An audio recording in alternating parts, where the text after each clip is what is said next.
praise Him generously. Those the Lord blesses will inherit the land, but those He curses will be destroyed. I was young and now I am old, yet I have never seen the righteous forsaken, or their children begging bread. They are always generous and lend freely. Their children will be a blessing. For the Lord loves the just and will not forsake His faithful ones. Wrongdoers will be completely destroyed. The offspring of the wicked will perish. The righteous will inherit the land and dwell in it forever. The mouths of the righteous utter wisdom, and their tongues speak what is just. The law of their God is in their hearts, their feet do not slip. Hope in the Lord and keep His way. He will exalt you to inherit the land. When the wicked are destroyed, you will see it. I have seen the wicked and ruthless man flourishing like a luxuriant native tree. But he soon passed away and was no more. Though I looked for him, he could not be found. Amen. Purihin po ang Panginoon. Makaupo na po tayo.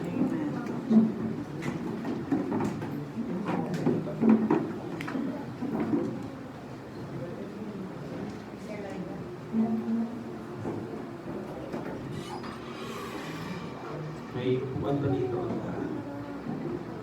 Saan sila? Mga doksa. Papatay na po yung spotlight. Yes.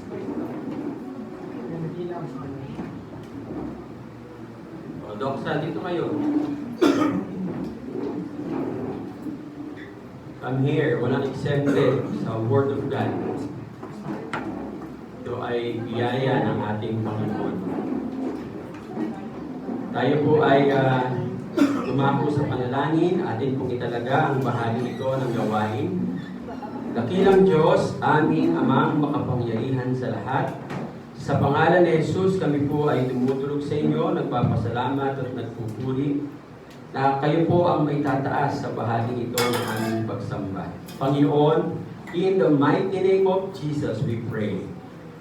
Alisin mo po, Panginoon, lahat ng magiging hadlang sa pakikinig ng Ebanghelyo patungkol po sa inyong kaharian na magdadala sa amin ng saganang pagpapala. Kahit anong hadlang, Panginoon, ito man ay antok, spirito ng antok, sinasaway ka namin sa pangalan ng Jesus. Wala kang karapatan sa aming kalagitnaan. And even, Lord, yung misunderstanding, allow all of us, Lord, to understand everything. Nang sa ganun, Panginoon, ang mensahe ngayong umaga ay maging para sa amin at may sa puso po namin at may sa buhay po ito. Kung ang cellphone, Panginoon, ang siyang hadlang, in the mighty name of Jesus, even right now, I declare in Jesus' name, sirahin mo po, Panginoon, ang cellphone na ito. Nang hindi na magamit kailanman, siyang nagiging hadlang sa pagsamba po sa inyo, Panginoon. Alam namin, Panginoon, ang kapangyarihan mo ay mahayag sa aming kalagitnaan. Ito po ang aming samot dalangin sa pangalan ni Jesus. Amen and amen. Purihin po ang Panginoon. So itutuloy po natin yung ating topic about yung alignment with God's kingdom, na kung saan ito po yung key for the abundant kingdom favor. Actually, nung mag-start po tayo ng 90 days of prayer, nakakailang linggo pa lang po tayo, unti-unting ina-align tayo ng Panginoon. And most of us right now are experiencing supernatural power of prayer. Siguro hindi ninyo napupuna, no? 2 bagyo na yung dumaan, pero hindi sumentro sa atin.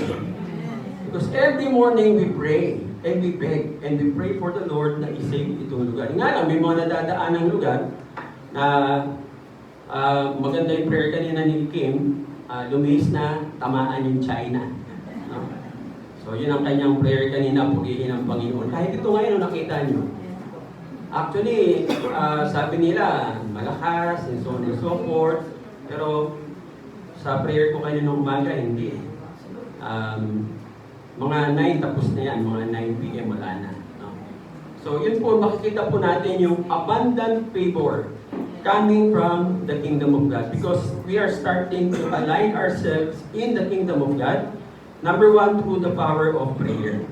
So ngayon, ang aralin po natin ngayon, ano yung tinatawag na fruit of righteousness. The fruit of righteousness, no?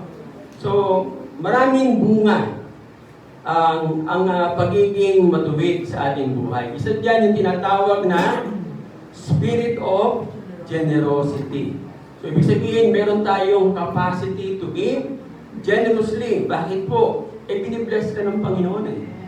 Ano ba ang sabi ng Panginoon sa Acts 20:35b? Let's read. 1, 2, 3, go. Jesus said, Amen. So, ang liwanag po niya ng Panginoong Jesus na nagsabi, it is more blessed to give than to receive. Sabi sa Deuteronomy 28, you will be the head, not the tail. So, hindi po tayo nasa receiving end. Ang hirap po nung nasa receiving end, yung umaasa ka. Diba? Umaasa ka sa gobyerno, umaasa ka sa tao. Mas magandang ikaw yung inaasahan. Kami nga, pag nawala ka, hahanapin ka ng lahat. Dahil sila umaasa sa iyo. Mas napakaganda yung ganong sitwasyon. Kaya nga, dahil tayo ay giver, anong gagawin sa atin ng Panginoon? Let's read 2 Corinthians 9:7. 1, 2, 3, go. God loves a cheerful giver. Who is a cheerful giver? Nagbibigay ng tithes? Sabi kanina ni Remy sa kanyang praises na nag-miss sila, nakakalimutan nila. Tapos palabas natin, pinami lahat ng Panginoon. Yung blessing. And then they prayed to the Lord and the Lord told them na yun yung kanilang na-miss. Nakita ninyo yung favor ng kaharian ng Panginoon. Once na ma-miss mo yung dapat mong gagawin, mamamayan ka pa rin ng kaharian. Yun nga lang, yung tinatawag na benefits, wala na yun. Pero when they ask for forgiveness, sabi niya kanina, no? Wednesday yun, no? Agad-agad, binalik ng Panginoon. Mas malaki pa kaysa sa dati. Nakita po ninyo ang obedience na, kasi ang gusto ng Lord tayong lahat, maging giver tayong lahat. Bakit po? Yun yung character niya eh. Our God is generous. And that is His character trait. At dapat yan ang maging character trait natin ng mga righteous. Kasi sabi nga, tayo ay positioned properly with the government of God. At pagtama yung ating pananaw when it comes to what God is giving us, ang tingin po natin wala tayong pag-aari. Kahit yung bahay, kahit yung pera sa bangko, kahit ano na meron ka, we own nothing. Katiwala lang po tayo kahit yung talino. Hindi pagmamayabang sa Panginoon ng talino, anytime pwede niyang kunin yan. Pagising mo sa umaga, bigla lang nakakalimutan mong lahat eh. Kahit gaano ka katalino, pagising mo sa umaga, nakaganyan ka lang, anong pangalan mo? Tapos ka na. Diba? Pagsak lahat ng karir mo, mawawala. Kaya nga kung yun ang ating pananaw, there is no reason why we cannot live freely. Hindi sa iyo eh. Pinagkatiwala lang sa iyo. At tayong lahat ay tagapagmana. We are heirs of the kingdom, co-heirs with Jesus Christ. Lahat ng kayamanan, anong sabi sa Philippians 4:19? For my God, all your needs, according to His riches. Gano'n mayaman ng Diyos? Pag-aaring niya lahat. Di po ba? So, gano'n kanya isusupply. So, kung alam mo yung pananaw na yan sa iyong buhay, walang katakot-takot na magbibigay ka. Hindi ka magdadalawang isip pag kinausap ka ng Panginoon, anak, nakita mo yung taong yan. Alam ng Diyos kung may problema ang tao. Sasabihan ka ng Panginoon, bigyan mo siya ng 3,000. Pagkapa mo sa wallet mo, 3,000 lang ang pera mo. Sometimes the Lord do that. To test yung iyong faith. To test yung tinatawag na pag-trust mo sa resources ng Panginoon. Sino ang isang tinest ng Lord ng ganyan? May nag-iisang anak, pina-offer pa yung anak niya. Si Abraham. Try to imagine isang anak, tapos ipapa-offer yung anak mo. Tapos, ang pangako ng Panginoon, ang lahi mo ay magiging kasing dami ng buhangin sa dagat. Tapos, papatayin yung nag-iisang anak mo. It was just a test of faith. Bakit po? Ibabalik ng Lord sobra-sobra eh. Ang gusto lang makita ng Panginoon, ready ka. Nabitawan ano yung pinapahalagahan mo. Bakit po? Tingnan po ninyo. Yung hawak-hawak mo, sabi ng Panginoon, anak, ibigay mo. Sabi mo, Lord, Lord, ito lang eh. Ayaw ko pong bitawan. Paano kang ipibless ng Lord? Ipupuhos niya yung blessing, eh, ayaw mong bitawan. So, pag bumuhos ng blessing, saan pupunta? Tapon lahat. Kaya gusto ng Panginoon maging generous tayo. In another, yung later part ng Psalm na binasa natin, Psalm 37, 21 to 22, is another one when it comes to aligning ourselves in the government of God. Sabi sa verse 21, the wicked borrow and do not repay, but the righteous give generously. Nakita niyo yung difference ng dalawa? No? Tapos sa verse 22, those the Lord blesses will inherit the land. But those he curses will be cut off. Sinong kinurse na dyan? Yung wicked. Ano daw ang wicked?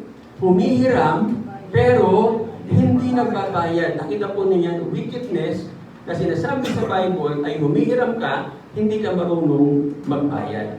Sabi nga, hindi mo mabayaran, kausapin mo yung nahiraman. Pwede bang gawin natin ganito, standard muna, ganyan, no? Para hindi ka maging bahagi doon sa tinatawag ng Panginoon na wicked, and you will become a righteous giver. Mahirap bang gawin yon?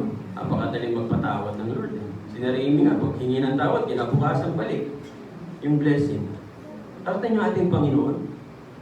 Kaya nga minsan, yung hirap sa isang binibigyan ng Panginoon ng mensahe, yung ibibigay mo yung mensahe, tapos alam mo magsisisi yung tao.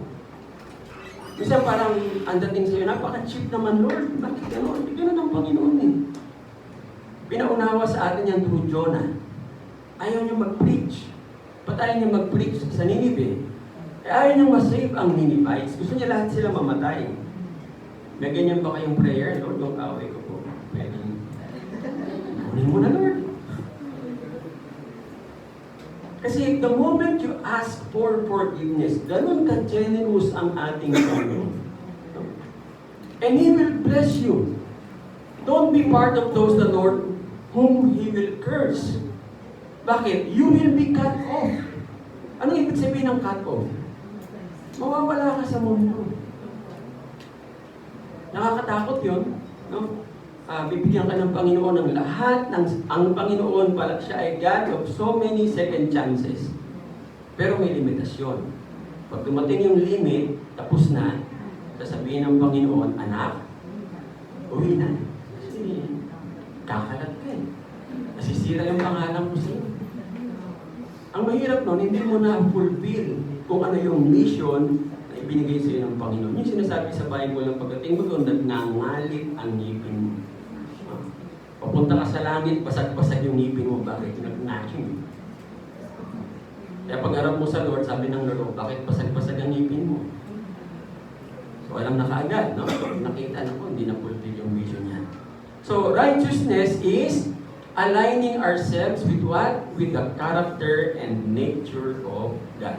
So nag-grow tayo kagaya niya. At ang ating Panginoon ay giver, so tayo din po ay nagiging giver. Dahil siya ay giver, lahat po tayo na tumatama sa tamang posisyon, magbibigay tayo more than enough. Cheerful giving. Tandaan niyo ang cheerful giving, hindi lang tithes. Cheerful giving is what? Even over and above. So you give tithes, you give offering, and whatever the Lord would ask from you. Dahil ibabalik naman sa inang Panginoon. So dahil tayo ay nagiging kagaya ng ating Panginoon, we cannot help but become generous. Kumusta? Meron ba dito sa atin ngayon na nakakaranas niya, experiencing generosity? Na gusto mong tumulong, at sa pagtulong mo, ayaw na ayaw mong may makakaalam. Importante, alam ng Panginoon. Have you experiencing that? Meron bang clamor na ganyan sa puso mo ngayon? Kung meron, ibig sabihin, you are becoming more like God. Because our God is a generous God. So tandaan natin mga kapatid, yung prosperity of the righteous ongoing blessing po yan. Tuloy-tuloy yan, wala pong patid yan. Hindi ang kagaya ng mga tao na mananalangin, makakatanggap, tapos mawawala. When you are living in righteousness, tuloy-tuloy ang blessing. Tingnan natin yung binasa natin kanina ng Psalm 37, 25-26. Paboritong Psalm, ito po isa sa paborito kong verses sa Psalm. No? Sa 37, 25-26.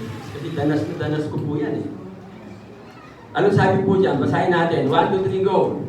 I was young, and now I am old, yet I have never seen the righteous forsaken, or their children begging bread. They are always generous and lend freely. Their children will be blessed. Amen. Sabi niya, naging bata ako, ngayon may edad na ako, hindi ko nakita kailanman yung mga matuwid na tao na nagutom, o kaya yung mga anak nila nagbe-beg for food. Remember yung woman sa Sarephat? Diba? O, nag-beg ba sila ng pagkain? Hindi. Nagpadala ang Panginoon ng propeta. Tapos tuloy-tuloy. Tuloy-tuloy yung kanilang kain hanggang sa matapos yung tagtuyo. That's how the Lord will bless us. Tandaan yung ating Diyos, He will never forsake the righteous people. O kaya yung mga anak nila at anak pa ng anak. Kahit mag-anak kayo ng mag-anak. Hindi po totoo yung sinasabi ng family planning. Kasi kung talagang umaasa ka sa Panginoon, ipoprovide ang Lord. Kagaya ng sinabi ko po sa inyo, isang example na binigay ko nung, hindi ko maalala kung kailan, si Kapule. No? Si Kapule, ang anak, naalala ko noon, ang anak niya, 12 na, nung huling kita namin. Ang haba ng lamesa, pero anong buhay meron siya? Milyonaryo. Taga Gapan, Nueva Ecija. Nakita po ninyo, bakit po umasa lang siya sa Panginoon? Graduate ba siya? Hindi. Wala siyang tinapos. Anong negosyo niya? Anong negosyo ni Kapuli kung natatandaan nyo? Dyaryo. Wala pa ang bote, dyaryo lang. But the Lord has blessed him. Kaya huwag natin sabihin na, ang nanay tatay ko mahirap, therefore mahirap din ako. Magiging mahirap ka lang kung kagaya ng nanay at tatay mo, hindi ka umasa sa Diyos. Pero kung hindi mo tinularan ng nanay at tatay mo at umasa ka sa Panginoon at binibigyang halaga mo yung gawain ng Panginoon, ay 100%. Sabi nga, lalagpasan mo kung ano yung blessing o yung mga curses na ginawa nila, hindi mo ma-experience. Yun yung sinasabi sa atin ng Panginoon. He will always provide for them. And that is the fruit of righteousness. Extended beyond. No? So tandaan natin, pag tayo po ay sobrang blessed, sinasabi ng salita ng Diyos, sa Psalm 37, 25-26, yung mga anak natin, yung mga apo natin, yung mga pamangkin nating lalaki, pamangking babae, nieces, nephews, kamag-anak incorporated, no? Pati kapitbahay, pati yung tindera sa katabi mo, mananagana dahil sa iyo. Sino example? Nag-iisa lang siya sa Egypt. Sinong nanagana? Buong Egypt.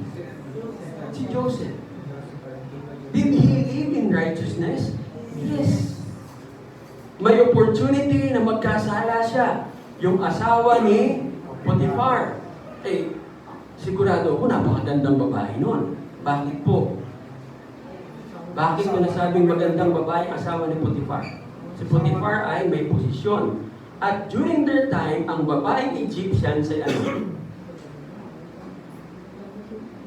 oil of Olay. Sa kanila galing kaya yan? Ha? Lahat ng beauty products galing sa Egypt. At sila ang pinakamagagandang babae. Di ba nakita din yung si Nefertiti, no? Na ang tawag sa kanya ay Goddess of Beauty. Merong tawag ito, through, anong tawag yun, meron silang ginamit na technology ngayon na restore nila yung mukha ni Nefertiti. Napakaganda. Tapos asawa ni Potiphar. Tinitempt si Joseph. Sa tingin nyo kaya, hindi ka tempt yung asawa? Ay, sabi nga, typical yan sa mga asawa ng mga politicians, mga asawa ng mga nasa gobyerno. No? Talagang typical yan. Pagka makita nila, sabi nga, madalang ng makasama. Yung asawa, biyahe ng biyahe. At kada biyahe, may kasama sa biyahe. So kaya napapabayaan ng misis at ang misis gumagawa ng paraan. Minsan napupunta sila sa mga DI. Yung mga DI nila, yung nagiging ano nila. Pero anong ginawa ni Joseph? Alam niyo ginawa ni Joseph? Tandaan niyo ito palagi mga kapatid. Any temptation, hindi po yan kaparaanan para ikaw ay gumawa ng kasamaan. Alam niyo po ba ang purpose ng temptation? Kung ano? Nabasa niyo na po ba sa Bible? Simulan kay Joseph hanggang sa mga tenent, ng mga lingkod ng Panginoon, even the Lord Jesus Christ. Ito ang simple principle ng temptation. Any temptation is an opportunity for the righteous to do what is right. Challenge yan eh. Bakit ka binibigyan ng Lord ng temptation? Alam na niya yung capacity mo. And the moment you do what is right in the middle of temptation, sabi nga, even the angels will come and will minister to you. That's the life and the fruit of righteousness. Imagine nyo din ikaw, buong angkan mo, pagpapalain ng Panginoon. Yun yung gustong ibigay sa atin ng ating Diyos Amang makapangyarihan sa lahat. Ayaw ba natin yan? Ayaw nyo? Parang malungkot kayo. Aba, mas masarap na ikaw ang nagbibigay. Diba? Imagine niyo every Christmas, pipila sa harap mo yung manghihingi ng regalo. Aba, mas gusto ko yun. Kasi ikaw yung naghahanap ng mahihingan. Para saan? Pang Noche Buena lang. Diba, dapat ikaw ang pinipilahan, hindi ikaw ang pipila. Diba? Tayo, tandaan nyo, tayo ay channels of God's blessing. So, paano po nangyayari yan? Sabi ng Panginoon, it's just right positioning. Nilalagay tayo sa protection ng ating hari. At yung ating hari, siya yung nagpipreserve sa atin. Tuloy natin, Psalm 37, 28 to 29. Let's read. 1, 2, 3, go. For the Lord loves the just and will not forsake His faithful ones. They will be protected forever, but the offspring of the wicked will be cut off. The righteous will inherit the land and dwell in it forever. Magbigay kayo ng halimbawa ng mga wicked na tinanggal na ng Panginoon sa mundo. Wala na kayong makitang lahi nila. Sige nga, may mga kilala kayo? Ha? Si Hitler, patay lahat. Diba? Doon sa bunker, pati mga anak niya, pinainom niya ng cyanide. Sino ba? Yung Tsar ng Russia. Bakit ang Tsar ng Russia ang buong angkan pinagpapatay? Kasi nagpa-practice sila ng wickedness, incest. Tapos even yung kanilang Jesuit priest, kabahagi nung sexual orgy nila. So anong ginawa ng Panginoon? Pinatay silang lahat. At ipinalit yung mga Bolshevik, yung communism. Wickedness, tandaan nyo ang wickedness talagang inaalis siya ng Panginoon. So don't be part of those wicked generation. Ano sinasabi po sa atin dito? Ang sinasabi po sa atin dito, ultimately, yung real estate ng kaharian ng Diyos, kanino ibibigay? Doon sa nakalinya ng tama sa kingdom of God. How? Through righteousness. So seek first, tandaan nyo, seek first the kingdom of God, horizontal, and His righteousness, vertical. So yung His righteousness, yun ang pinagmumulan ng kingdom of God. There will be no kingdom of God without righteousness. Because our righteousness is our communication to God. Amen? Maliwanag po ba yun? Tandaan niyo mga kapatid, ang mga Israelites, Paano silang binibless ng Panginoon? Pera ba? Anong blessing? Anong blessing ng Lord sa Israelites? Ha? Pagdami, ano pa? From Egypt, ano sabi ng Panginoon? I will give you a land flowing with milk and honey. So, ang blessing ng Panginoon palaging land, lupa. Are we blessed as a people of God? Ang PNGC, bakit po? May land na tayo. Meron tayong 16 hectares. Meron tayong 145 hectares sa Tanay. Naghihintay lang po na i-occupy natin. Kayo lang pong hinihintay. Siguro nalalayuan pa kayo, yahanap kami ng iba. Hindi, meron naman na tayong portion doon, no? Palalagay namin ng mga cadre, tsaka mga guardians. Kasi 145 hectares lang po. Gano'ng kalaki yun. Tapos si Bishop Nilo ay tagapagmana, nag-iisa na buhay na magmamana ng 1,350 hectares na lupa doon sa San Luis, Pampanga. Lumalabas halos yung buong San Luis kay Bishop Nilo na inaagaw ng Ayala Land. Nakita niyo yung blessing sa atin ng Lord?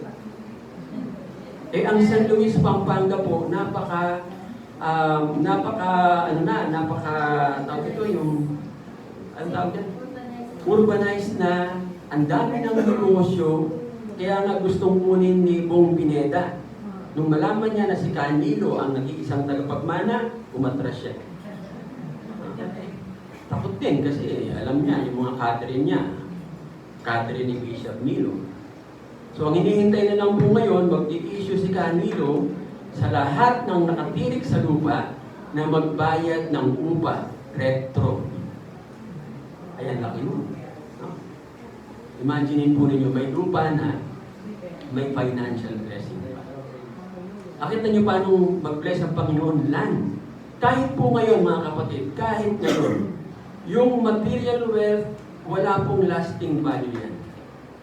Ang maipapasa po natin na mayroong lasting value, real estate. Kaya nga po, real.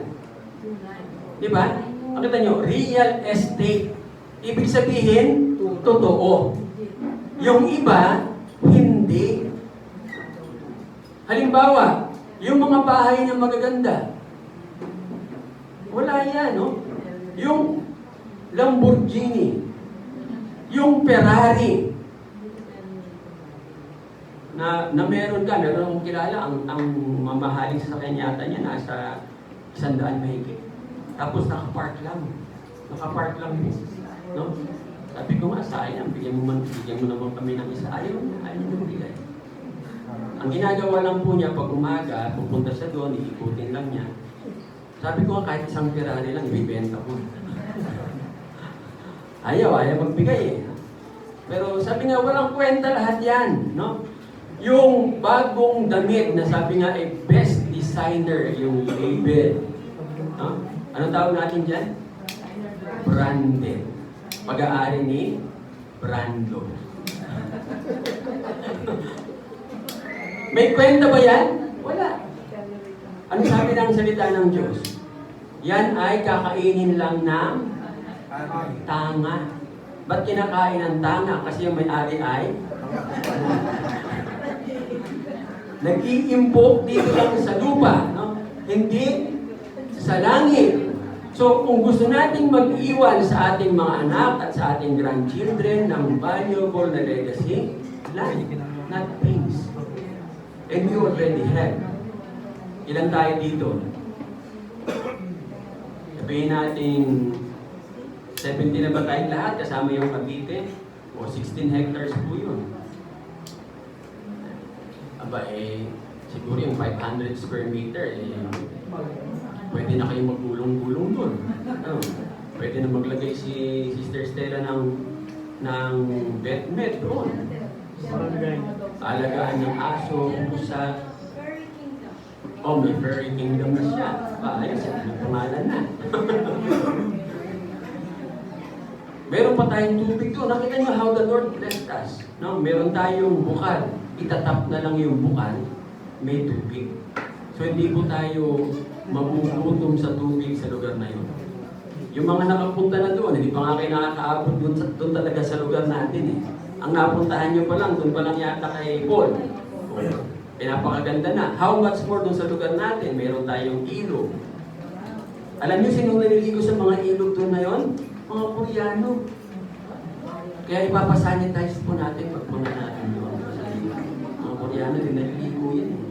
Puro lang yung pabango. Nakatabi na ba kayo ng Koreano? Ay naku. Huwag niyo nang pangarapin.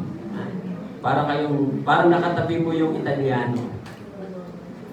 Yung Italiano, ganun din. Pagkapuputi, pero hindi naliligo. Ang ligo lang yata nila ulo. Ang katawan. Nakakita na kayo ng ibon, paano maligo? Yung ganun. Tapos na. Tayo lang mga Pilipino talagang pag naligo talaga naman.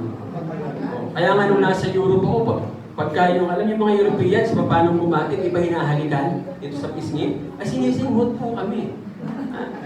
Talagang pag niyakap kami, yayakapin nga, ubus yung aming bango. Sila hindi namin masinghot dahil sa amoy. Pagtabi mo, tama na, alis na. Talagang nagbabounce Pero tayo, sabi nga, we are so blessed. Tingnan nyo, nag-i-start, sabi ni Mayo kanina, nung magsimula tayong mag-aral about the kingdom of God, nararanasan na natin. No? Kung yung iba hindi pa nakakaranas, ito lang pong ibig sabihin, hindi ka pa in alignment with the kingdom of God. So, ibig sabihin, you are not yet living righteously. So, iwanan natin ang legacy ng ating mga anak, land, at yung ating example, no? Na hindi tayo nag-iimpok ng kayamanan dito sa lupa, kundi sa langit. It does not necessarily mean na hindi ka na magpapayaman. Kasi kung walang-wala ka naman dito sa lupa, paano ka makaka-impluensya? Lahat tayo dapat ay sunod manager. Ano po ang sunod manager? Ano ang sunod manager? Sabi sa Luke chapter 16, anong sunod manager? Using the wealth of the world to gain more friends for the kingdom of God. So yung kayamanan ng mundo gamitin natin. Huwag tayo ang gagamitin ng kayamanan. Hindi masama ang kayamanan. Masama pa ang pera. Ano po ang masama? The love of money. Mahal niyo ba ang pera kaysa sa misis niyo? Ha? Dapat hindi. Mas mahal si Mason. Anong nangyari ba? Parang nagkakatulo tayo. Naglalabasan yung mga kabataan. Saan bang punta? Ha? Saan ang punta? Magpapa? Okay. Kaya yung mga kabataan maglalabasan. Saan ang punta ba? In the middle of preaching, hindi po tayo Catholic Church. Balik po sa loob. Kung merong gagawin mamaya na after na po ng preaching. Kasi po ang ating inaaral ay napakahalaga. Ito po ay para sa kinabukasan nyo rin po, mga kabataan. No? Alam niyo, itong pinipreach natin dito, pinipreach ito nato halos sa buong Pilipinas. And they are asking for more. Tapos tayo na nandito, no? Binawalang halaga lang po natin yung salita ng Panginoon. Kung ganun lang din po ang inyong pananaw, wala akong magagawa. Kung kayo ay mamumuhay na hindi ninyo pinapahalagahan ang salita ng Diyos, mas mahalaga pa ang load, mas mahalaga ang cellphone, therefore you will be under that category. Ano po yun? Wicked. And the Lord will curse you. At hindi ako magka-curse sa inyo, ang Panginoon. No? So, we have to live in righteousness. Pahalagahan natin lahat. Dahil napakahalaga ng salita ng Panginoon. Hindi po ito basta-basta lang po. Number one, ito po ay inaral ko. At sabi nga, pinagsunugan ng kilay. 1 linggo ko po yan inaaral. At kinukonsult ko ang Panginoon kung anong aking ituturo. Kaya bigyan po natin ng halaga kasi para po ito sa ikabubuti po natin lahat. Amen po ba? Amen. So, kung sino man ang lalabas, Lord, ikaw na po ang bahala. Kayo na po ang mag-curse sa lalabas, Panginoon. Isaiah chapter 32, verses 17 to 18. Let's read. The fruit of righteousness will be peace. The effect of righteousness will be quietness and confidence forever.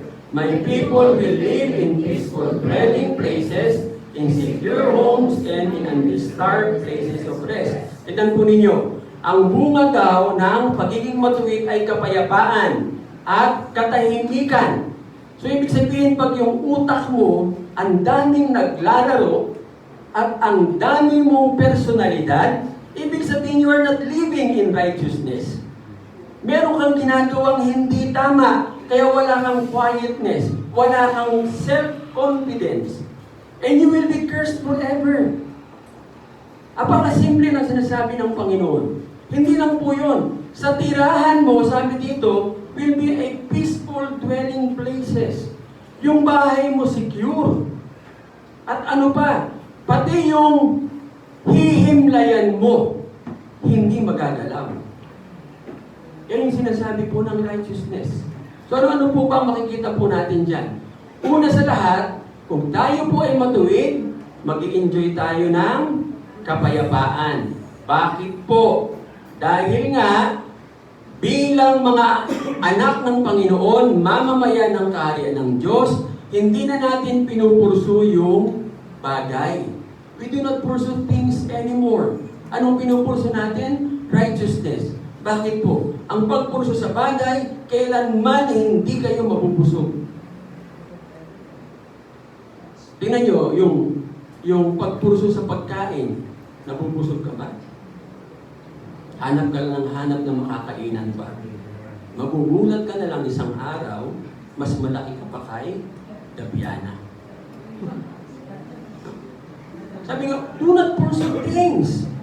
Pursue righteousness. Kasi ang bagay, hindi po yan, it is an insatiable. Ibig sabihin, walang kabusugan. Ang kapayapaan, ang sinasabi po dito na kapayapaan, ibig sabihin, absence of frustration and worry. Kayo ba ay may mga frustrations? Kayo ba ay may mga agam-agam? Itong bagyo na paparating. Sino yung mga nag-iisip na paano na kaya mangyayari pagka mag-landfall? Saan kaya kami lilikas? So pagka ganun ang pananaw mo sa buhay, pag may paparating na problema, may paparating na disaster, at takot na takot ka, ibig sabihin lang, hindi ka nabubuhay sa pagiging matuwid. Baka may sikreto kang buhay na hindi namin alam. Baka meron kang iniquity na ikaw lang ang nakakaalam, pero alam ng Panginoon. How would you know that the person have an iniquity? Paano nyo malalaman?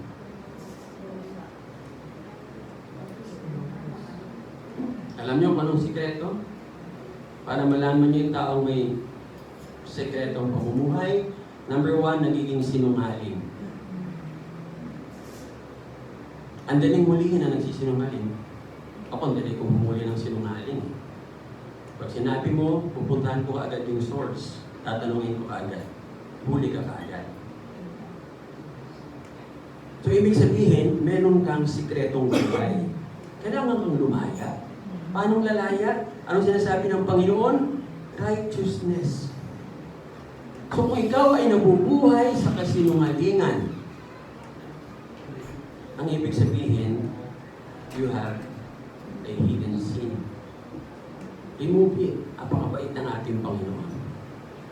Sa totoo lang, kung talagang susundin natin ito, hindi mo kailangan ng psychologist. Kung kailangan mo lang presence of God. Tapos lahat ang ipapaalala sa iyo ng Diyos, hingi mo ng tawad. At anong ibibigay sa ng Panginoon? Kapayapaan. Anong kapayapaan na yan? Absence of frustration and worry. Kumusta? Nabubuhay po ba kayo sa ganyan? Yan ba ang nag-describe sa buhay nyo? Are you at peace? O you are at war? Sa loob ng puso mo, sa pagkatao mo. No? Diba yung mga tinatawag na, ang tawag ito, yung MPD, no? Multi-personality disorder, may gera yun sa loob, no? Ang tawag niyan sa Hebrew ay Yatzer Hatov, Yatzer Hara. So dalawang katauhan na nandun sa loob mo nag-aaway. Walang tigil na away. So wala kang kapayapaan. Dahil wala kang kapayapaan, yung away na yan nagpuproduce pa ng maraming personalidad. Kaya tuloy ikaw, hindi mo alam kung ano ka ba? Si Batman ka ba? Si Robin ka ba? Ikaw ba si Darna? No? Dahil sa dami na nag-aaway sa utak mo, pagka mayroong ganyan sa isip mo, simple lang sinasabi ng Panginoon, live righteously. Consult the Lord. Tandaan nyo palagi may pinanggagalingan yan. Ano yung pinanggalingan? Ask for forgiveness. Kagaya ng ginawa natin. Remember yung ginawa natin na yung series ng forgiveness, 70 times 7? So, upo ka. Sabihin mo sa banal na Espiritu Santo, paalala mo po yung aking kasalanan. And then, the moment na ma-realize mo, maalala mo, Panginoon, patawad. Patawad, patawad.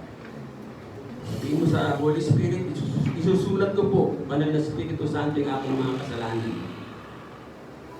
Huwag kang maghanda ng isang papel, maghanda ka ng makapal na pan. Kasi pag i-reveal sa'yo ng Panginoon, kulang lahat yun. Okay? So, pangalawa na makikita po natin dito sa passage na yan, sa Isaiah, peace will produce corollary effect of quietness, calm disposition, kahit sa kalagitnaan ng trouble. Nothing will disturb us. The Lord will save us through the storm, not out of the storm. Meron po ba kayong calmness sa puso po ninyo? Meron ba kayong quiet disposition kahit anong mangyari? Meron ba kayong calmness in the coming storm? O kayo ay nagpo-post sa Facebook at naglalagay na malakas po ang bagyo, maghanda po ang lahat, pero hindi ka nag-pray? Anong tawag po doon? Anong tawag po doon sa may paparating na disaster? Talaga naman kung i-post niyo yung disaster Pati yung mga pinagdaanan. Nakita po niyo yung pinagdaanan, yung dilubyo na, dilubyo. Anong tawag doon? May sakit po yan. Hindi niyo po ba alam na yan ay sakit? Anong tawag sa sakit na yan? Ang gumagamot lang po niyan ay righteousness. Alam niyo kung anong tawag dyan? Fatalist. Huwag po tayong fatalist. May pinagalitan po ako niyan sa Mindoro. Pastor. No? Nakita ko yung mga post niya. Tinawagan ko kaagad, Pastor, fatalist ka ba? Ano po yun? Pinaliwanag ko pa sa kanya kalahating oras yata. Ano ang fatalism? Yung wala ka, pagka may nakita kang disaster, mas i-enlarge mo pa. Lalo na ngayon sa Facebook. Ang tanong, ano ang maitutulong niya? Meron ba? Wala. Di po ba? Yung pandemic, nung pandemic, nakatulong ba yung pagpo-post ng kung ano-ano o mas nakatulong ang prayer and fasting? Prayer and fasting. Do you think kung hindi tayo nag-prayer and fasting, titigil ang pandemic? Hindi. Although hindi natin kinukuha yun na pinagmamayabang natin. Pero yun po ang naging cause. Di po ba naalala ninyo? Ilang araw tayo nag-prayer and fasting. Na kung tutusin, imposible na si BBM ay manalo sa dami ng kalaban, sa daming gusto magpapagsak sa kanya. At hanggang ngayon, vindicated tayo ng Panginoon. Si Duterte, nasa lower house, sa Kongreso, at ginigisa siya doon, inaamin niya lahat ng pinatay niya, and only to find out, pakarami palang pinatay ng taong ito. Ultimong sanggol na matay dahil sa war on drugs. Alam niyo kung ilan? Sinuma? 30,000.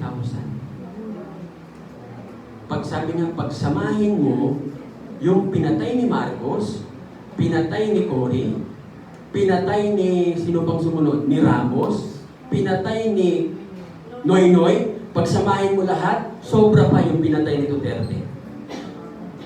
And he is so wicked. Tingnan yung panoorin niyo po, ang nakikita ko ngayon, pinapakita ng Panginoon how He is going to cut off a wicked person. Sa araw, magugulat tayo, pipitayin niya. Hindi lang siya, pati mga anak niya. Kasi sila po ay accessory sa crime. Akala niya, siga-siga siya dito. Merong Diyos na makapangyarihan. So ito po yung nangyayari mga kapatid. So tayo, natatakot pa tayo? No! Because we have God Himself. Pangatlo na makikita po natin dyan, peace also produces confidence, total trust, faith in the care, provision, protection of God's government. Sa mga negosyo, di po ba? Minsan parang walang kliyente. Pero dahil ikaw ay nasa Panginoon and living righteously, alam mo, never kang masisiro. So ibig sabihin mga kapatid, pwede tayong matulog nang hindi tayo nag-worry. Sino ang natulog na ang dami mong worry sa isipan? Nakaranas na pa kayo niyan? Tutulog ang dami mong iniisip. Ano nangyari? Ha? Pagkising mo sa umaga, kung nagising ka, hindi ka nga makatulog eh. O kaya naman nakatulog ka, pagkising mo pagod na pagod ka. Kasi yung katawan mo, nag-exert ng effort kahit natutulog ka. So, give it all to the Lord. Give it all to the Lord in prayer. So, ang tanong mga kapatid, meron ba kayong ganyang confidence on an ongoing basis? Yung tuloy-tuloy. No? Kahit na may problema, sabi nga nung kanta, kahit may problema at wala kang pera, diba, laging masaya. Ganyan nga ang buhay pag na kay Jesus. Laging may galak sa tuwina. Pag nawalan ka ng pera at nalulungkot ka, ibig sabihin, wala ka kay Jesus. Hindi ka namumuhay ng matuwid. Kaya, nawawalan ka. Simple lang sinasabi ng Panginoon, nagkasala, 1 John 1:9. Ano sabi? Confess your sins to whom? To the Lord. At anong ating Panginoon? He is faithful and just. He will forgive you. Agad-agad. Ano lang kagagawin mo? Confess. Anong ibig sabihin ng confession? Ano ba ang confession? Sige nga, isa lang po. Sister Donna.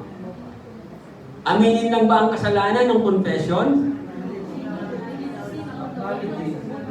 King. Walang sisina iba? Sabi, repent? Yun ang ba ang confession? Confess. With your mouth.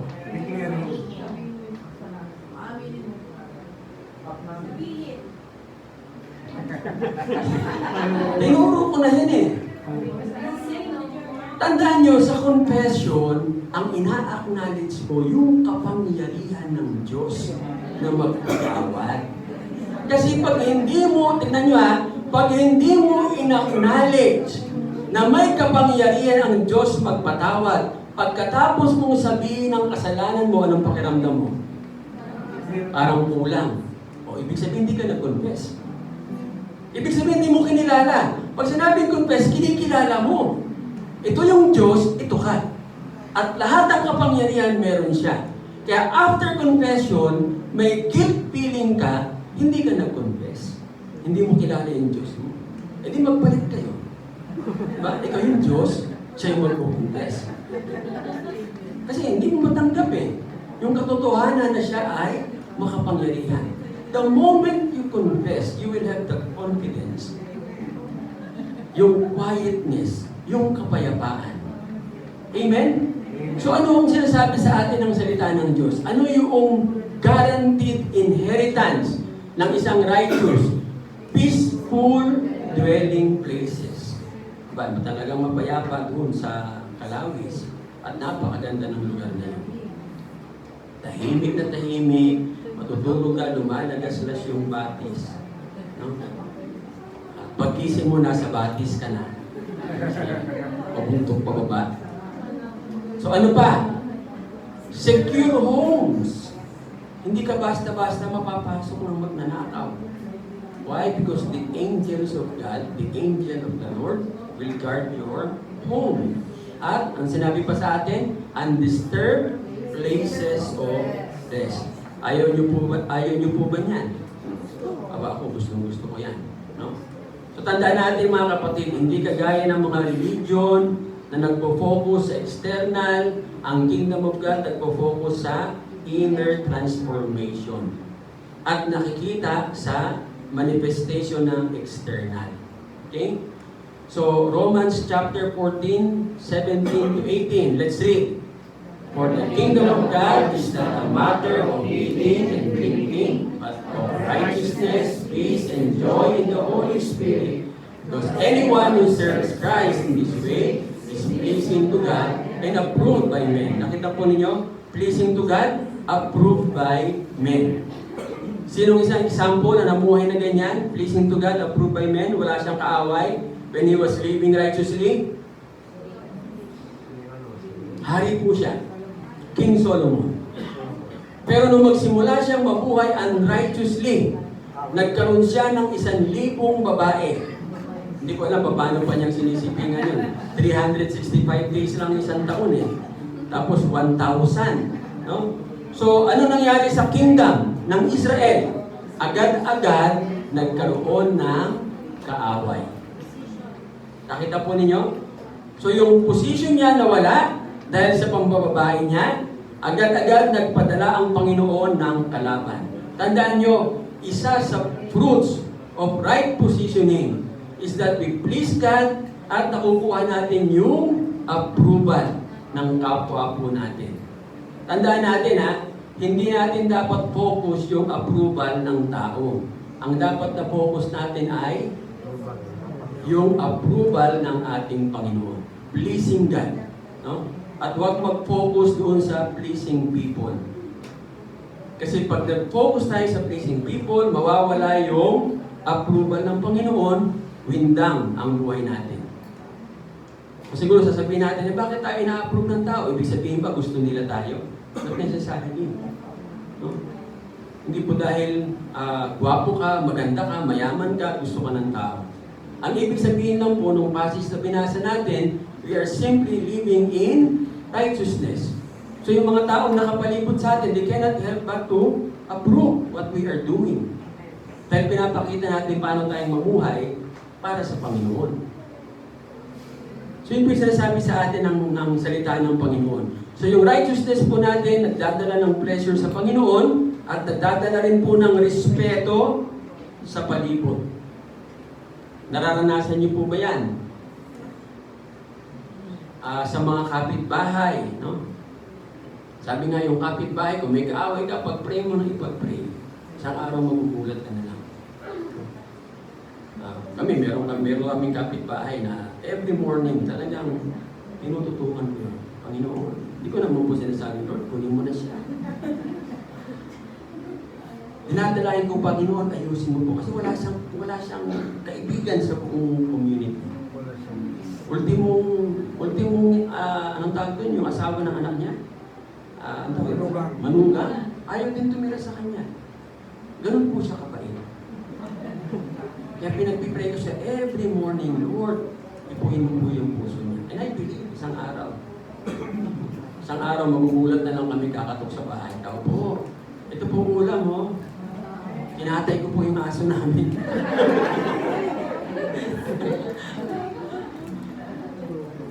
Kaya naniniwala po ako darating po yung araw na yan. Kasi once you live righteously, sabi nga ni Isay, naglabas sa Facebook sa'yo, no? Yung sasakyan daw ni Ertiga, galing sa simbahan. Si kapitbahay siguro natin. Naglabas ng picture sa Facebook, mga sasakyan. Pag Ertiga daw, pang church. Nakikita nila kami lagi sa church. Pati yung kulay, no?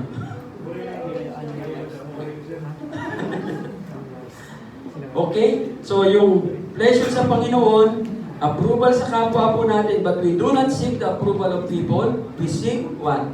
Pleasing God. Amen? Seek first the kingdom of God and His righteousness, and all these things shall be added unto you as well. So, righteousness yung primary key para sa tinatawag na kingdom living. Amen? Maliwanag po ba yon?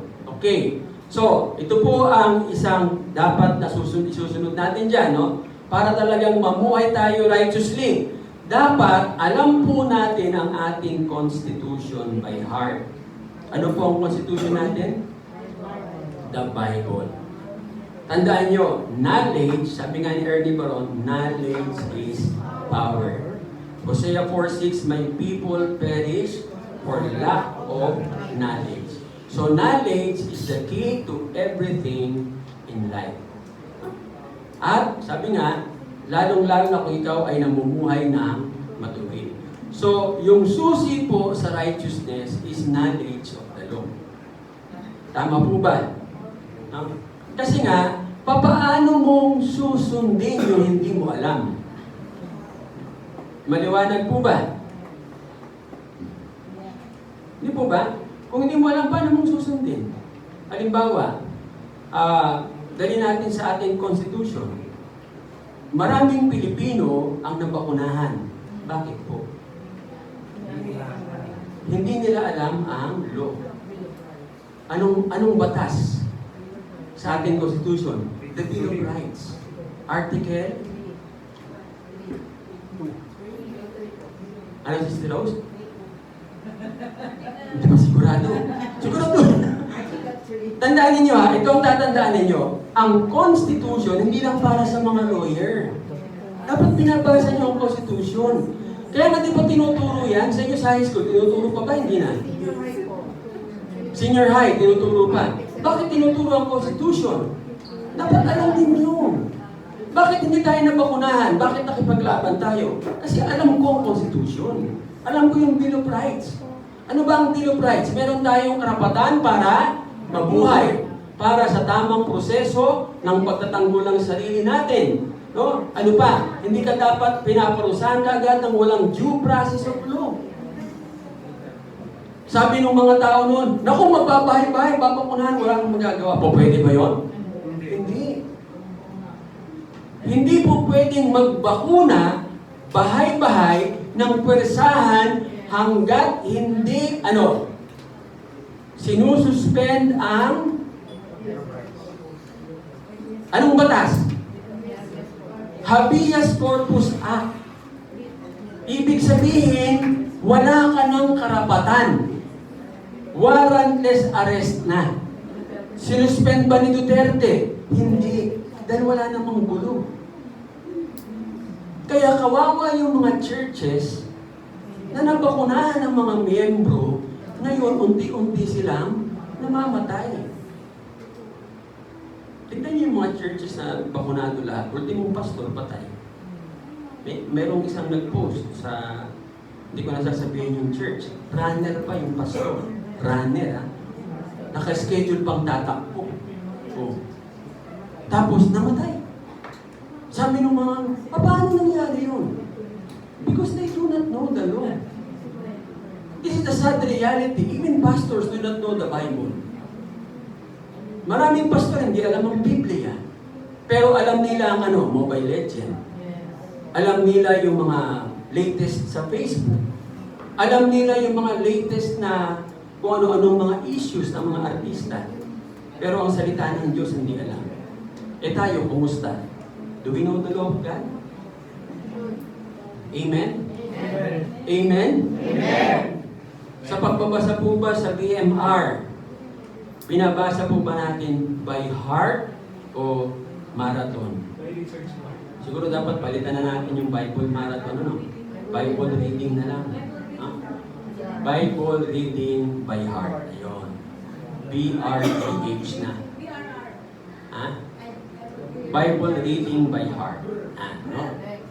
Para hindi na yung nagmamadali kasi Bible marathon, kaya pag 18 chapters, isang oras, ang bilis. Nagugulat ako Kahit ako sinubukan ko, hindi ko pa kumaya. Minadali ko lang at talagang wala pa nga akong 1 hour. Sabi ko, nadaling naman ito, paano hindi mo mayo?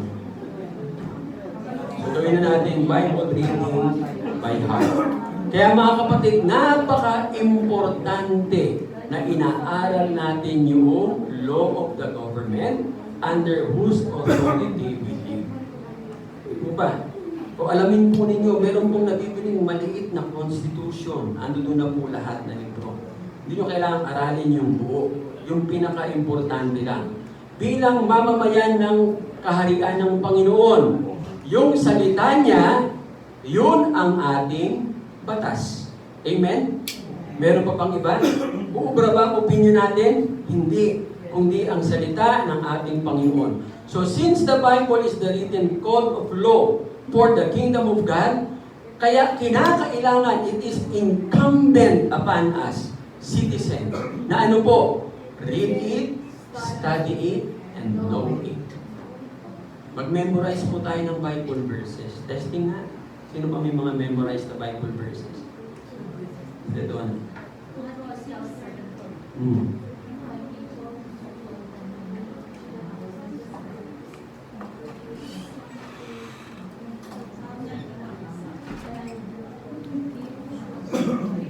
And we'll hear that. Psalm 91. Sino nakaka-memorize? Siyang naghahangad ang pagkukuha.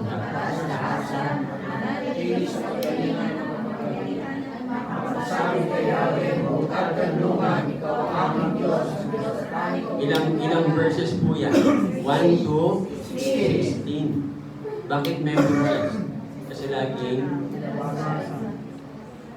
ang secret po ng pag-memorize, laging yung mahirap pong mag-memorize ng dito lang. Tested ko na po yan kahit na nag-aaral ako. Pag nag-memorize po ako, maingay ako. Nagagalit ang nanay ko, kaya pumupunta ako sa bukid. Kabila namin, bukid na sa Marikina. So nandun ako, nag-memorize ako. Eh noon, pag nag-memorize ka, kailangan i-memorize mo ang presidente ng Pilipinas, lahat ng gabinete, Minister of Department of Health, sabihin mo. Doon ng social studies to. Ngayon, hindi nila alam, no? Sino ang sa DOH, secretary ngayon? O, hindi na rin nila alam.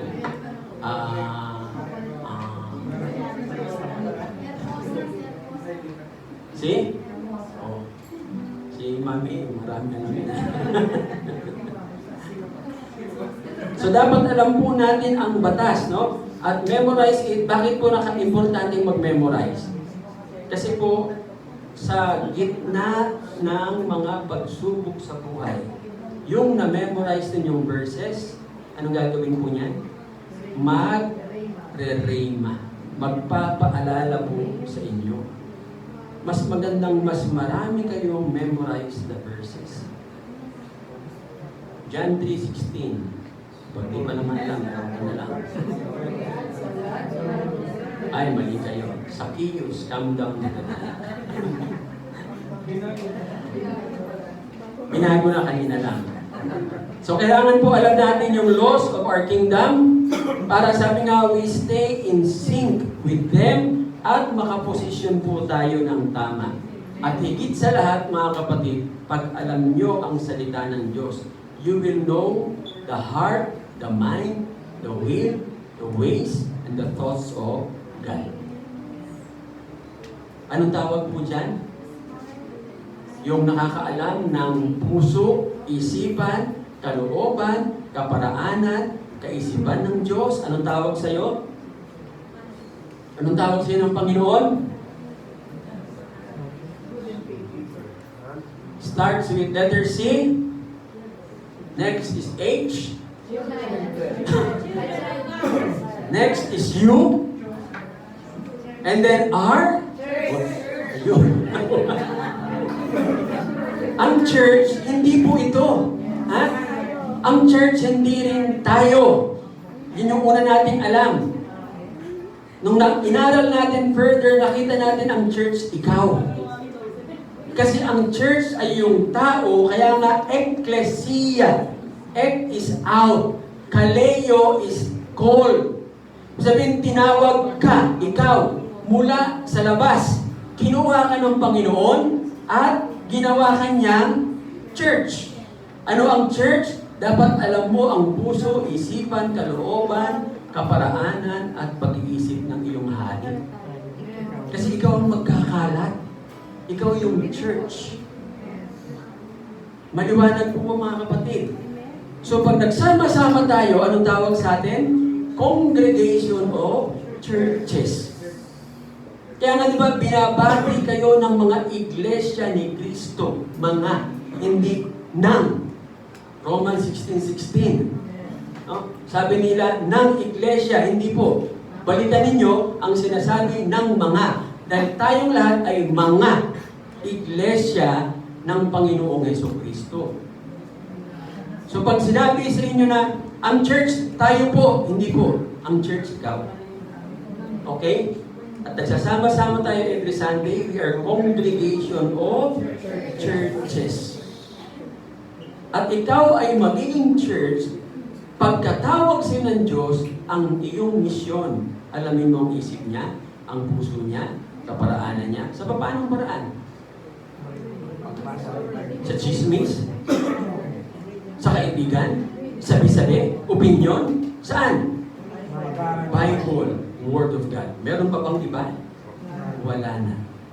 Tandaan niyo mga kapatid, yung knowledge of the Bible, yung ating constitution, yan lang po ang magbibigay sa atin ng susi para tayo maging mga effective citizen of God. Hindi po efficient. Ano ang difference ng efficient sa effective? Okay. Ano ang difference ng efficient sa effective? Efficient ano?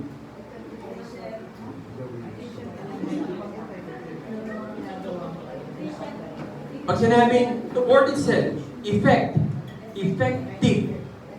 Pag effective ka, ibig sabihin, may resulta, may nangyayari. Pag efficient ka, ano yun? Magaling ka lang doon sa ginagawa mong paulit-ulit. May resulta? Wala. Okay? Di ba? Halimbawa kayo, efficient kayo na, saan kayo efficient? Sa basketball, no? Ano pa? Efficient kayo sa Mobile Legend, efficient kayo sa magpo-post sa Facebook. No? Ako, hindi ko pa nga gaanong kabisado talaga yan, yung mga ganyan. Actually, nagpapasalamat ako sa Lord unti-unti, no, na unti-unti ko nang nasisimulan na bawasan yung paggamit ng Facebook.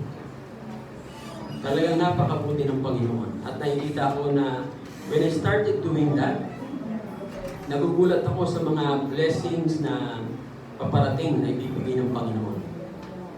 Ang dami pong paparating na blessing na hindi ko po pwedeng sabihin kasi confidential, sabi nga. But there are so many blessings. Para siyang nakakita kayo ng sako ng bigas na nakahang, binuusan, igaganon na lang, ubuhos na. Tuloy-tuloy. And it started when I started living righteously. Binabawasan ko na yung, gumagamit lang ako ng Facebook, Messenger, kaya minsan pag nagkakape, nag-Facebook ako. Pero pagkatapos nun, wala na. Mag-post man ako pag may nakita lang ako na passage sa Bible. O kaya yung importanteng information. See to it na ganun lang. Ayaw ko na nung wasted time. Na sayang na oras na wala akong nagagawa. Efficient ka nga, nakakatulong ba? Ang galing mag-post. Grabe, ang galing mag-post. Ano? Kayang mag-post ng 2 cellphone sabay. Pero ang tanong, ano naging resulta sa inyo nun? Wala. Alam niyo, ang oras sa Facebook, wasted yan. Gamitin niyo ang Facebook ng tama para effective. Amen? Share the gospel, share the word of God, doon kayo magiging effective. Okay? So, maging effective citizens of the kingdom of God po tayo by knowing the law. No? So, sige natin kung alam niyo ang batas ng ating Panginoon, 10 Commandments. Kaya nung sinabi ko kanina, paano mong susundin yun, hindi mo alam. Isa-isayin natin. Commandment number 1. Atina. Commandment number 1. Love the Lord your God with all your heart. And ano pa? May kasunod yun. Yung pinaka-command talaga. Ang unang command, I am the Lord your God. You shall have commandment number 2, Jaril. How can we obey what we do not know? Anong commandment number 2? Do not make Jaril. Huwag kang gagawa ng ano? Huwag gagawa ng ano? Sabi ng Panginoon. Ano mang bagay na inanyuan. Kagaya saan? Sa langit, sa lupa, sa ilalim ng lupa, at huwag mong sasambahin. Commandment number 3, Jane. Bawal ang coaching, may prize.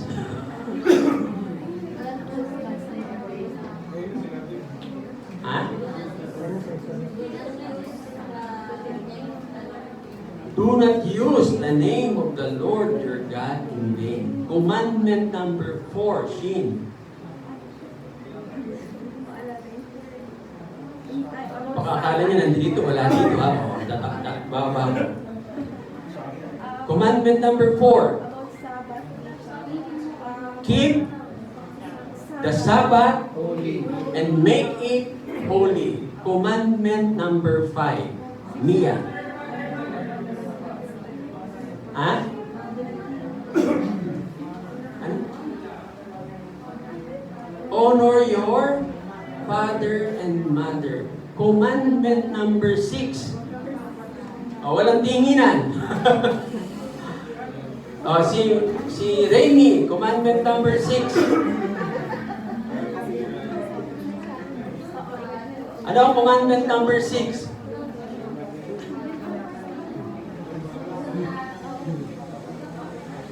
Huwag kang, tingnan nyo ha, number 6 yun. Hindi kayo na-amaze? Commandment number 6 is, huwag kang papatay. Ano ibig sabihin?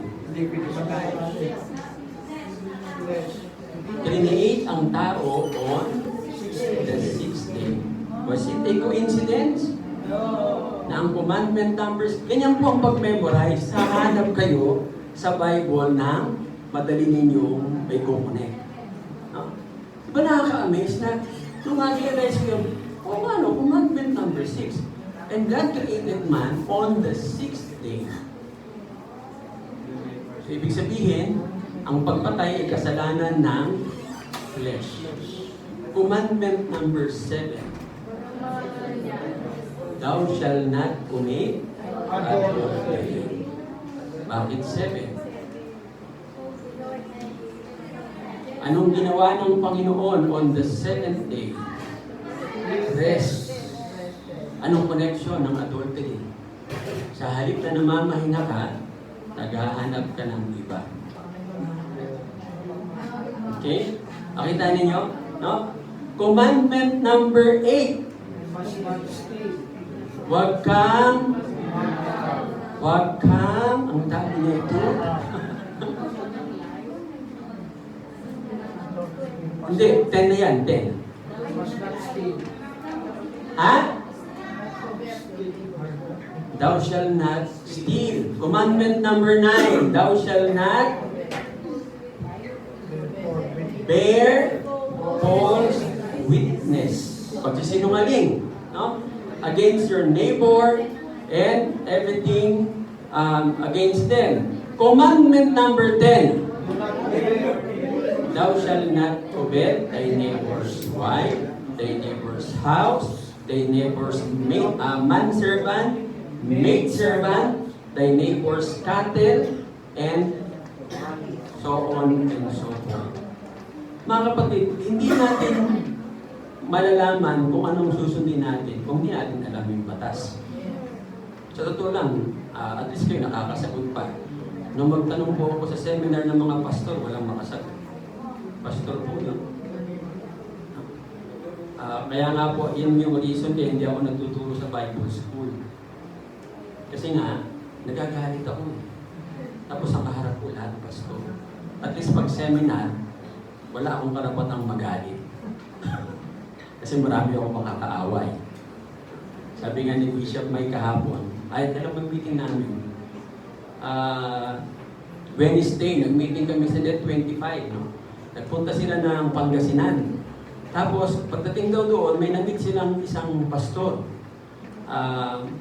Tapos yung pastor, nabanggit ni Bishop Mike, sabi ng pastor, dati ako sa GCF.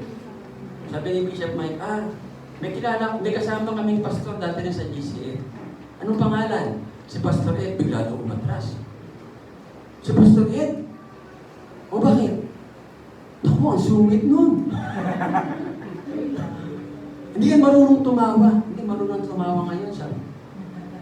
Mahigpit yun. Talagang pinapagalitan kami.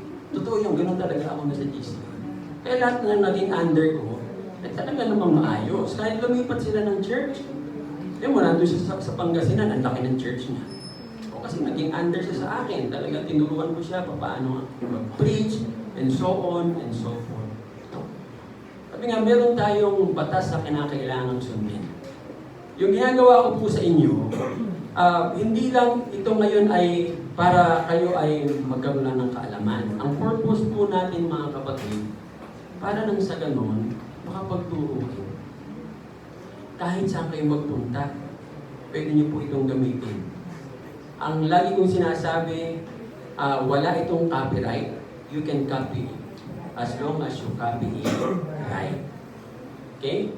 So, maliwanag po. Kasi mga kapatid, ignorance of one's constitution is dangerous at least in two ways. Tandaan nyo kahit sa batas, ignorance of the law excuses no one.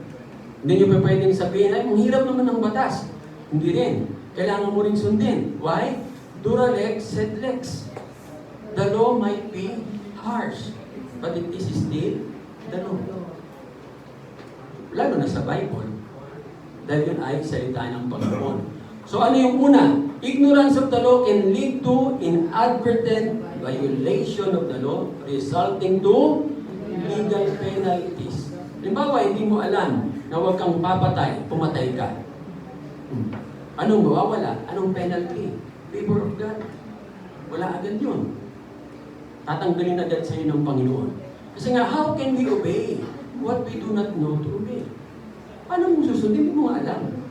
Kaya importante po, binabasa po natin ang salita ng Panginoon. Read the Word of God. Always. Kahit saan kayo nandoon. May pagkakataon. Lalo na ngayon, meron kayong mga Facebook, meron kayong mga cellphone. Sa halip na kung ano-anong apps ang nandiyan dyan, maglagay kayo ng mga Bible applications. Lahat ng version. Halimbawa, Magandang Balita, Biblia. Ano pa? Pinoy Bible. Meron ba kayo? Ha? Anong kulay ng icon niya? Ilaw. Ilaw. Di ba? Pag binuksan mo, kulay green. So, ano ang mga nando doon? Bakit maganda ang Pinoy Bible? Kasi ang translation niya sa English ay King James Version. At ang Tagalog niya, yung ang Biblia. Yun ang hindi corrupted na Tagalog. Tapos, kung pwede kang pumili ng, kung gusto mo ng Bisaya, gusto mo ng kung ano-ano pa, no? So, ano pa? Yung YouVersion Bible.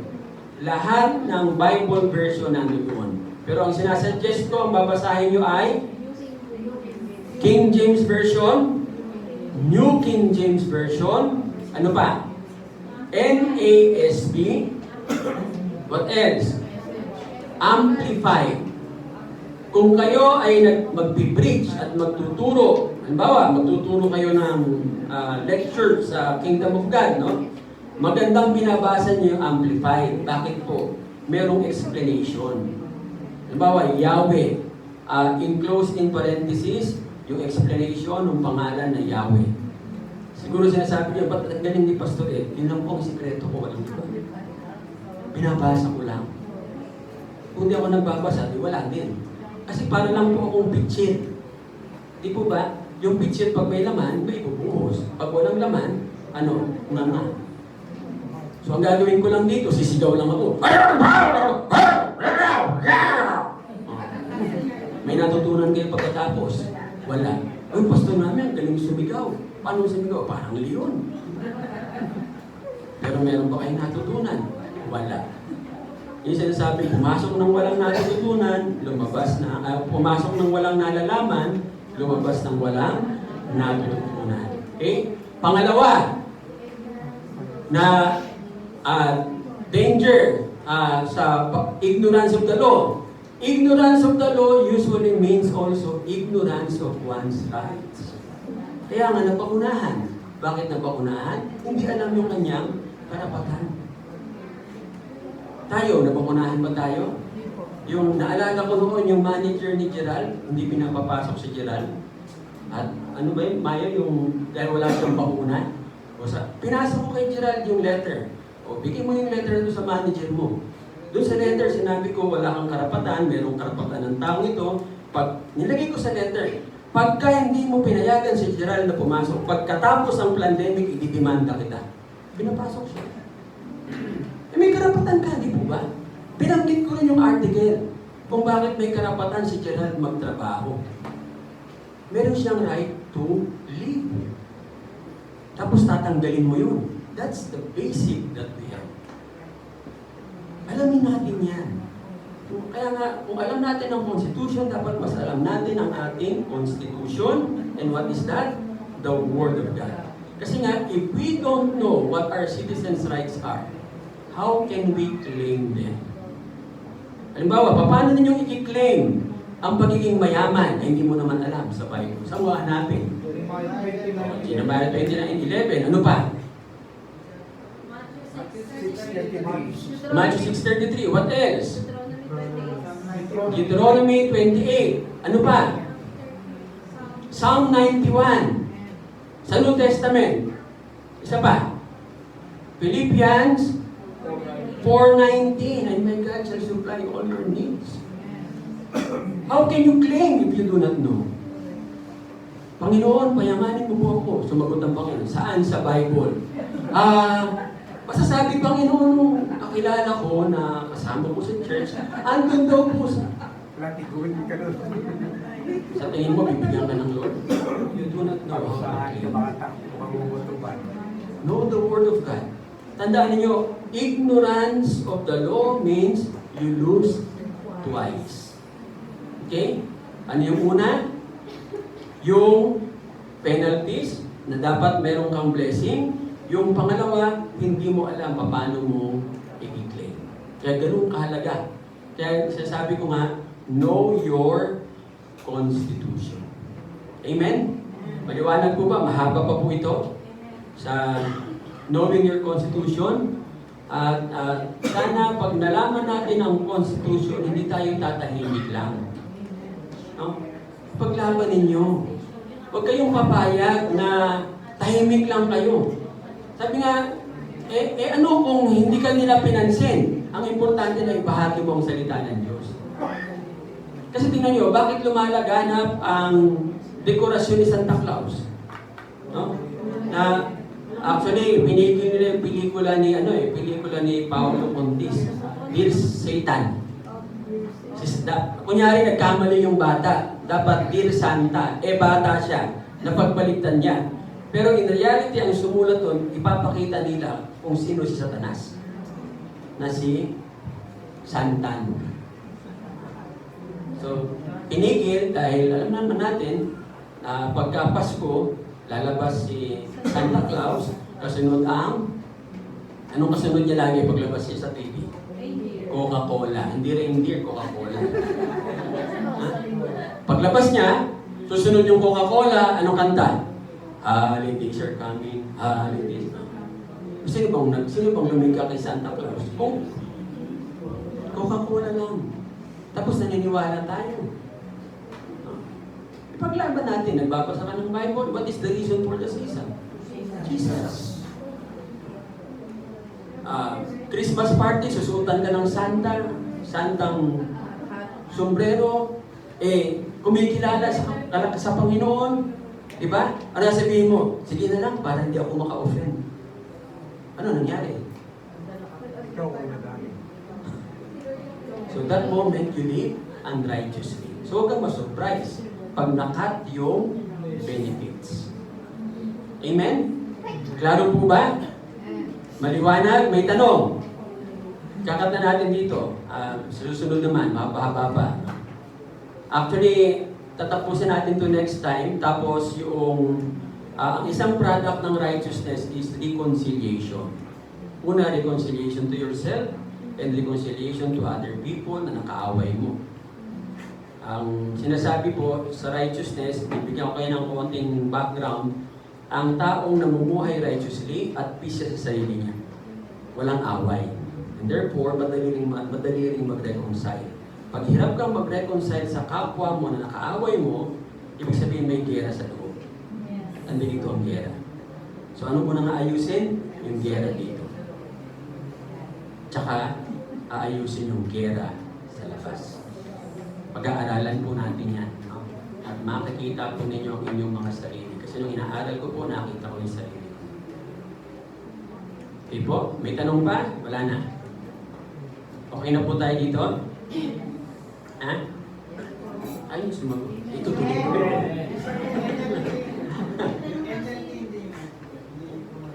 Hindi, malayo na ang NLT. On the scale of 1 to 10 ng NLT, 5.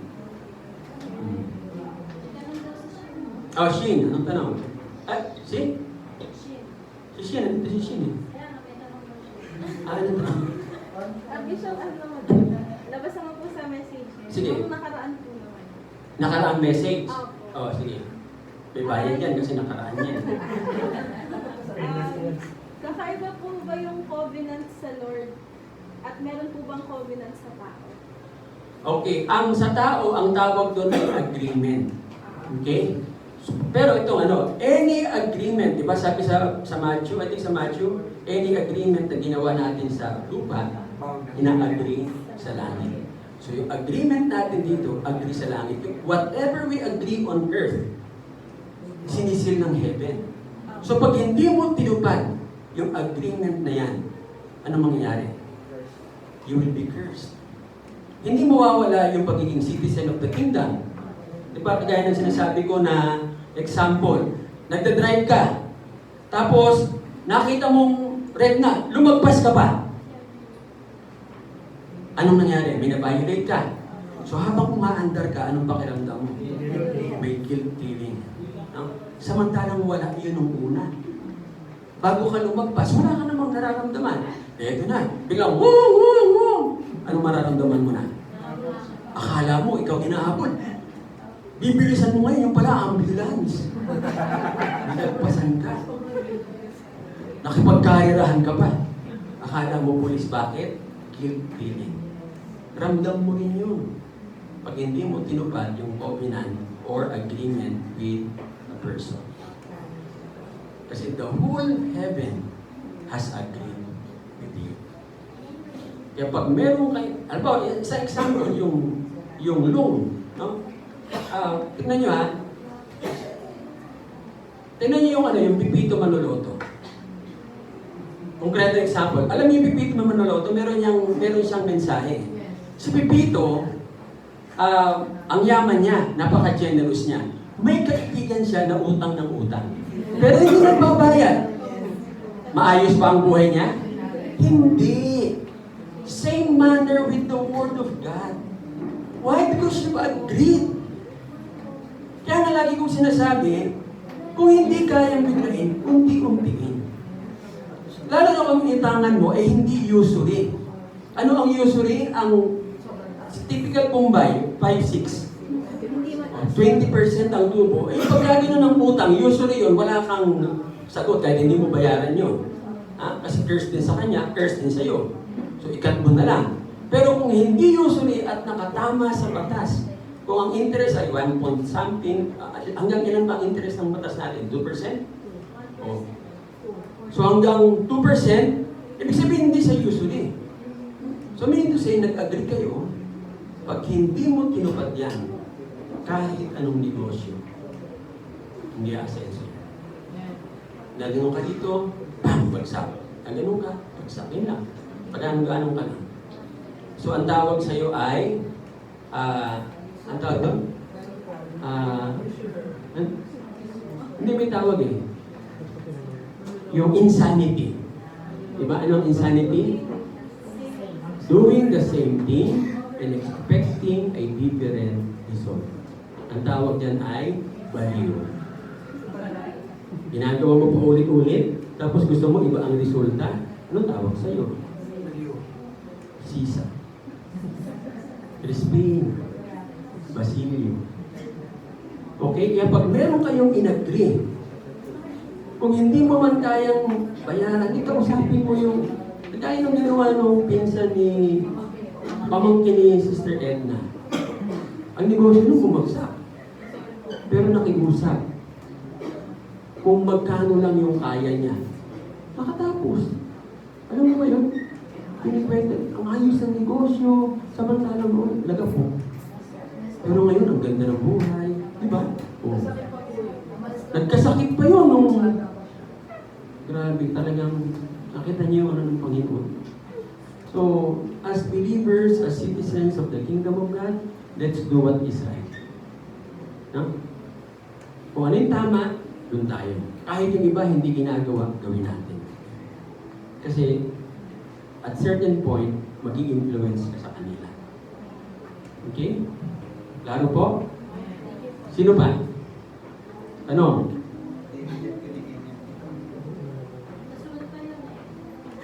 Ay, ba't may kasunod pa? May ano ka dito? May taga-surong ka dito? Tinanong mo ba yan doon? Ano pang kasunod? Spokesperson. Yung covenant po ba, Bishop, ay nasisira ng tao? Oo, nasisira. Pero, anong gagawin? Anong sabi sa Leviticus? Once you have a covenant, gawin mo, tuparin mo, agad-agad. Ha? Ngayon, pag di mo nagawa yung covenant, halimbawa, for example, ang isang covenant natin sa Lord is tithes. Pag hindi mo, pag nasisira natin yan, taas ang kamay ng hindi nakakasira ng tithes. Ako, nasisira ko yan paminsan eh. Pero pag nasira ko, tinutupad ko kung ano yung dapat na gawin. Para nang sa ganun, ma-restore. Diba, halimbawa sa tithes, hindi ka nakapag-tithes, anong gagawin mo sa susunod? 5%. Dadagdagan mo nung 5% nung tithes mo. So yung tithes mo plus 5%. Restore agad lang. Kita yung gaano kadali. Ang number one na wag yung gagawin, nanakawin nyo ang tithes. Kasi pag ninakaw nyo ang tithes, ninakaw mo yung buong buhay mo. 100% eh. Marami na ako nakita ngayon.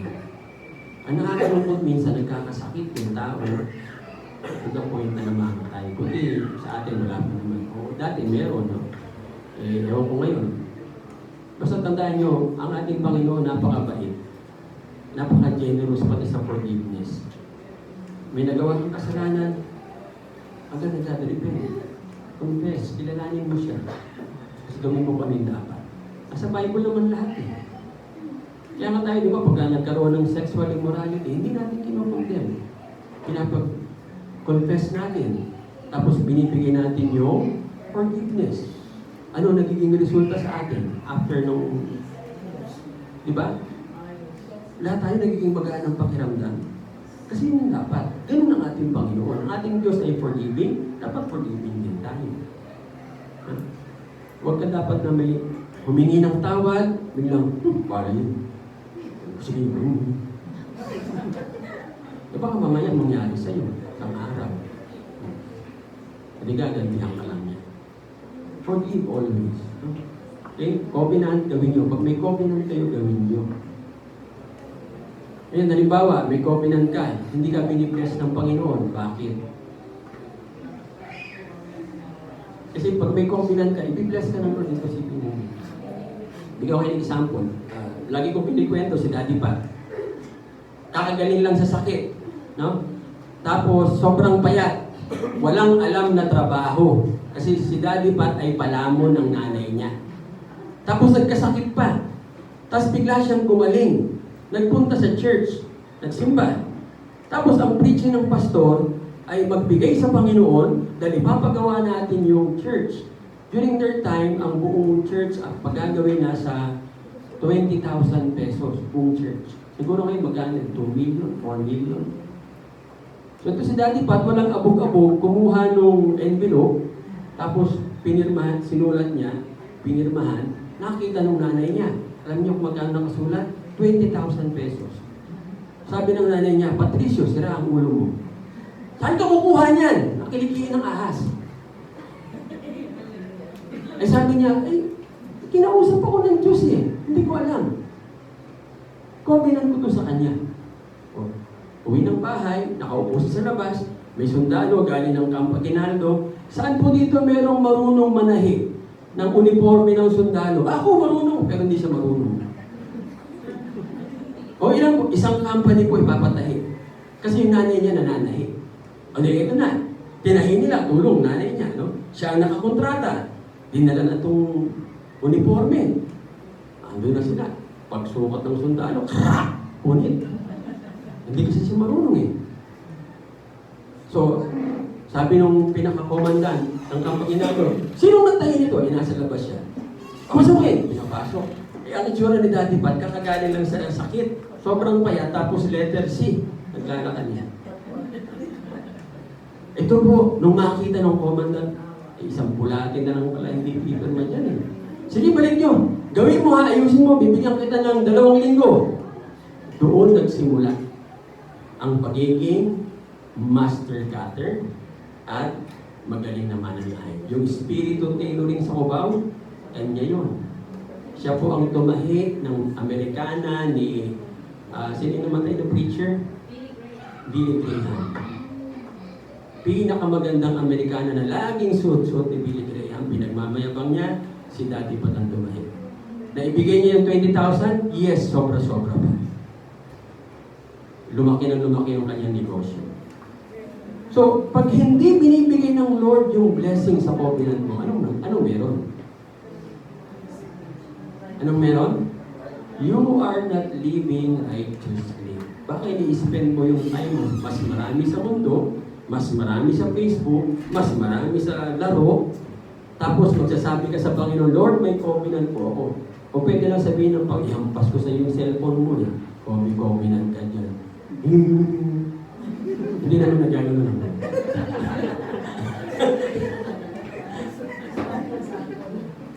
Ibigin natin kung ano yung para sa Panginoon. May covenant ka, hindi natutupad, something is wrong. You are not living righteously. Anong gagawin? Live righteously. Papaalala ko sa inyo yung covenant ninyo kay Pastor Primo. Hindi kayo sa akin nag-covenant, hindi sa church, sa Panginoon. Hindi ninyo tinutupad, pinapaalala ko lang ngayon. Para kung ano man ang mangyari sa inyo, your blood is not upon my hands. Kasi nabanggit ko ulit. Kasi kung di ko babanggitin, at may nangyari sa inyo, damay ako.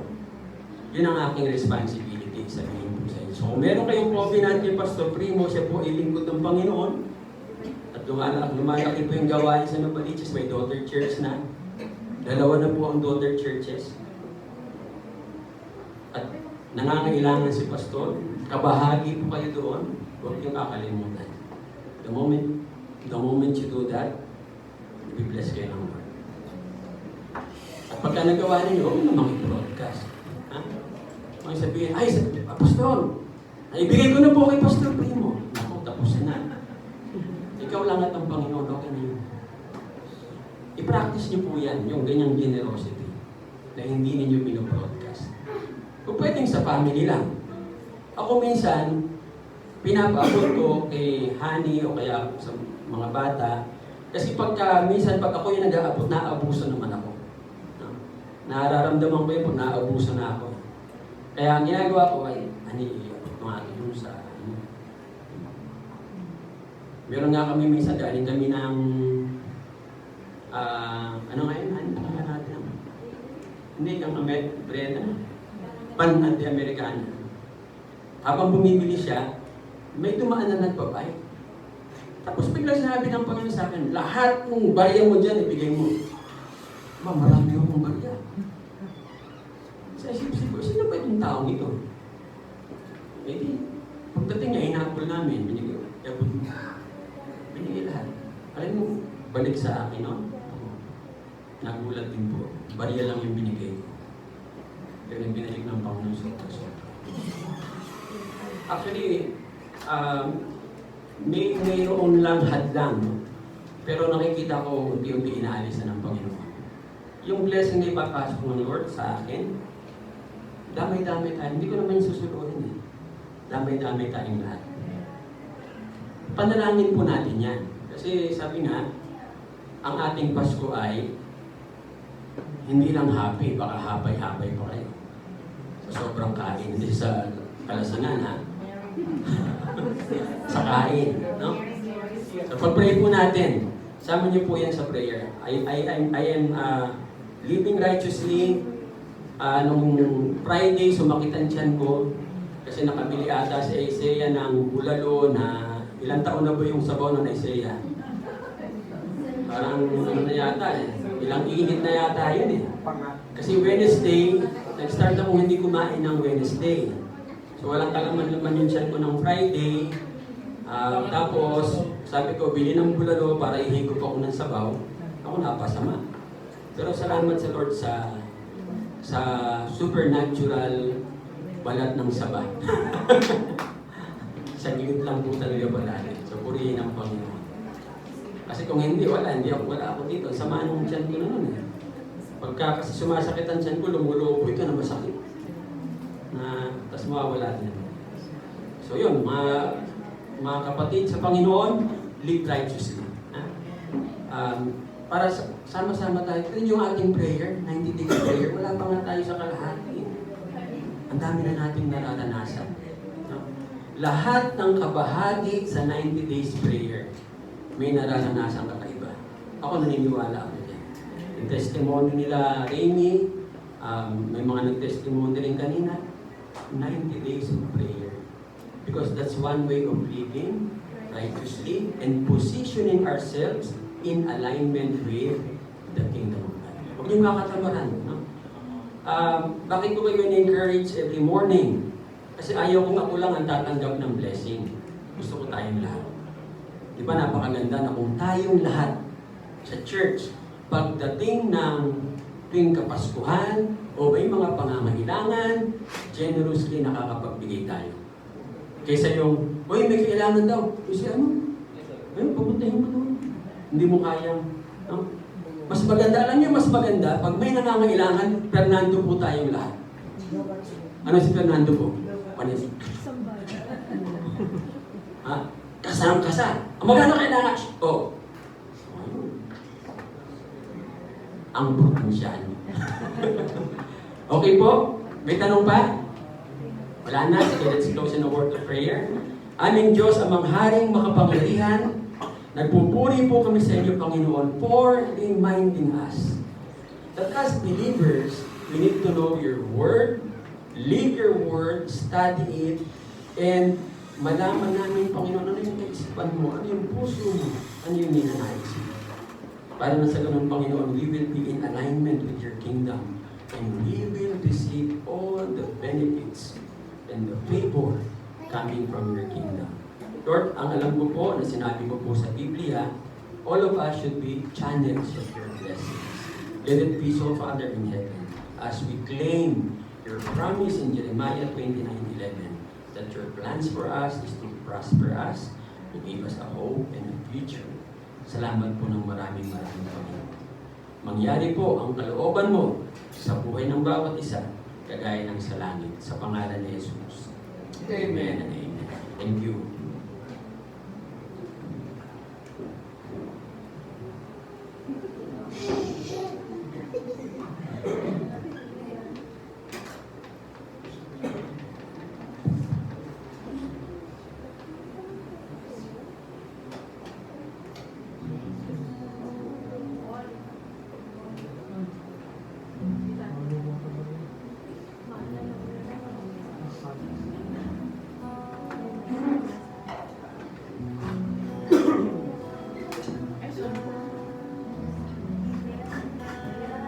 See